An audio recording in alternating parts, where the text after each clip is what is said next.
আপনারা কিন্তু আপনাদের মোবাইল থেকে মাস্টার্সের আবেদনটা করতে পারবেন।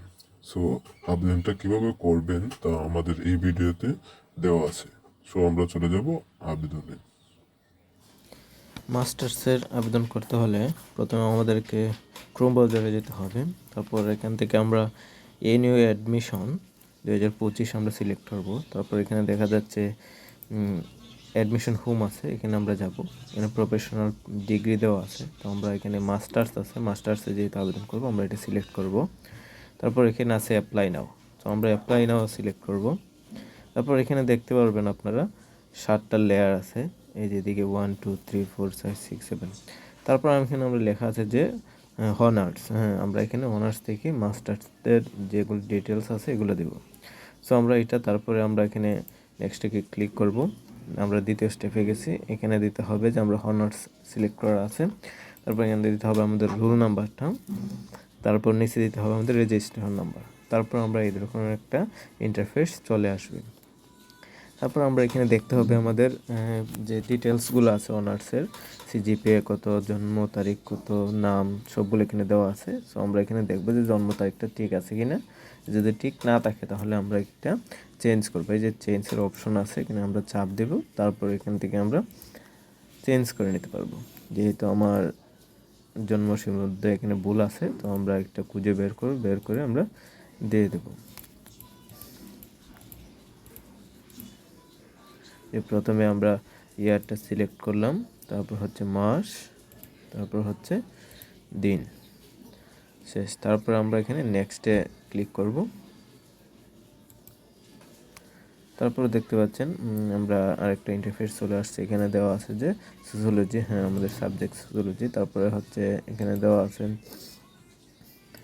যে ডিভিশন, আমরা কোন ডিভিশন থেকে পরীক্ষা দিতে হবে। যে ডিভিশন থেকে পরীক্ষা দিতে চান, আমি যেহেতু সিলেট থেকে দেবো আমি সিলেক্ট করলাম। তারপরে ডিস্ট্রিক্ট আমরা সিলেক্টে দিলাম।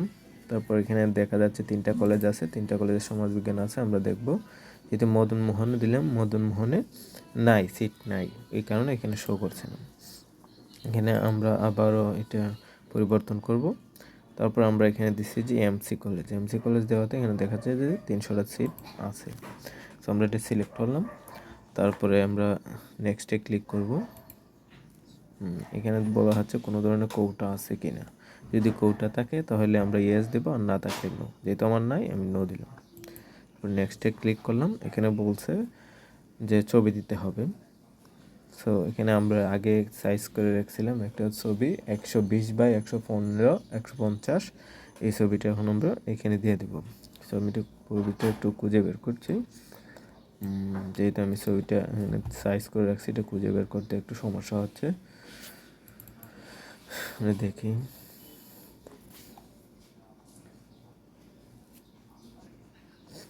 অবশেষে আমরা বের করলাম ছবিটা। এখন আমরা নিচে যে কাজটা করতে হবে, আমাদের মোবাইল নাম্বারটা দিয়ে দিতে হবে। মোবাইল নাম্বারটা যেন সঠিক হয়, সুন্দর করে দেখে মোবাইল নাম্বারটা দিতে হবে। এই মোবাইল নাম্বারেই কিন্তু আপনার SMS আসবে যে আপনি পরীক্ষাতে বা অ্যাডমিশনে তারা আপনারটা গ্রহণ করছে কিনা। তারপর নিচে আছে একটা ইমেল, সো ইমেলটা দিয়ে দিতে হবে। আমরা এখানে একটা ইমেল দিয়ে দেবো, আপনারা যে কোনো ইমেল দিতে পারেন, তবে নিজেরটা দেওয়াই বেটার। আমরা এখানে ইমেলটা দিয়ে দিলাম। তারপর আমাদেরকে কি করতে হবে, এই যে নেক্সট আছে, আবার নেক্সটে আমাদের ক্লিক করতে হবে। তারপর এখানে বলছে যে প্লিজ ডাউনলোড ফাইল। এখানে একটা আমরা ফাইলটা ডাউনলোড করে একটা অঙ্গীকার নামাটা এখানে আমরা দিয়ে দেব। অঙ্গীকার নামাটা দেওয়ার পর এখানে যখন 100% আসবে তখন আমরা সাবমিটে ক্লিক করব। তখন আমাদেরকে এরকম একটা ইন্টারফেস চলে আসবে, সেখানে লেখা আছে যে সাবমিট ইউর অ্যাপ্লিকেশন। সো এখানে আমরা দেখে নেব আমাদের তথ্যগুলো সঠিক আছে কিনা। এখানে যদি ভুল হয় তাহলে আমরা আবার এটা সঠিক করতে বলব। যেহেতু আমি দেখে নিলাম এখানে আমার কোনো ধরনের ভুল নাই, সো আমরা এখানে সাবমিট অ্যাপ্লিকেশনে ক্লিক করব।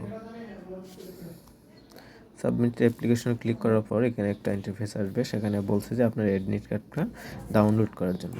এখানে আমরা অ্যাডমিট কার্ডটা ডাউনলোড করে নেব। আর এইদিকে অ্যাডমিশন রুল এবং পিন নাম্বার দেওয়া আছে, এটা আমরা চাইলে লিখতে পারেন। এটা দিয়ে পরবর্তীতে আপনি আবার পেজে ঢুকে আপনার অ্যাকাউন্টে ঢুকে আপনার যাবতীয় পরিবর্তন করতে পারবেন।